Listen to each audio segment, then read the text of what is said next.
Quand les calvities précoces deviennent légion, quand les petites filles ont des pubertés précoces, quand les jeunes filles ont des règles plus douloureuses, quand il y a une multiplication des cancers du sein, tout ça vient d'une cause commune. Les perturbateurs chimiques, qu'on appelle perturbateurs endocriniens, quand ils s'attaquent aux hormones à l'intérieur des organismes. Par exemple, on va prendre un exemple tout simple, la pilule. C'est un médicament, mais c'est un perturbateur hormonal, par définition, puisque justement, il va jouer sur les hormones. Eh bien, la pilule, les femmes le savent pas toujours, mais c'est un cancérigène, classé officiellement cancérigène par l'OMS, avec 38% de cancer du sein en plus quand on est sous pilule. Oui, alors plein de choses. Les femmes qui portent un enfant doivent être averties qu'elles ne doivent prendre aucun médicament, y compris des médicaments qui peuvent paraître anodins, mais surtout ceux-là. Par exemple, du paracétamol, à savoir du Doliprane.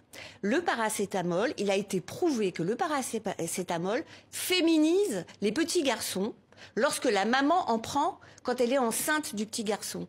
Et les femmes françaises sont 70% à prendre du paracétamol quand elles sont enceintes, alors que par exemple les Danoises ont été mises au courant qu'elles ne doivent pas le faire, donc elles ne le font pas. C'est un véritable scandale, tout ce que vous nous révélez là, parce qu'au fond, on devrait être informé de ces situations-là. Pourquoi on ne l'est pas ?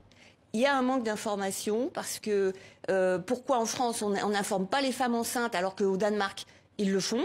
C'est très inquiétant, parce que justement c'est au moment de la grossesse que tout se joue, parce que vous fabriquez dans le ventre de la mère des maladies qui se développeront à l'âge adulte. Donc c'est ce qu'on appelle les maladies d'origine fétale. C'est-à-dire que si votre maman, à un moment crucial de la grossesse, au moment par exemple où se fait la différenciation sexuelle dans le ventre de la mère, si à ce moment-là elle est imprégnée de produits chimiques, la différenciation sexuelle se fera pas de la même façon.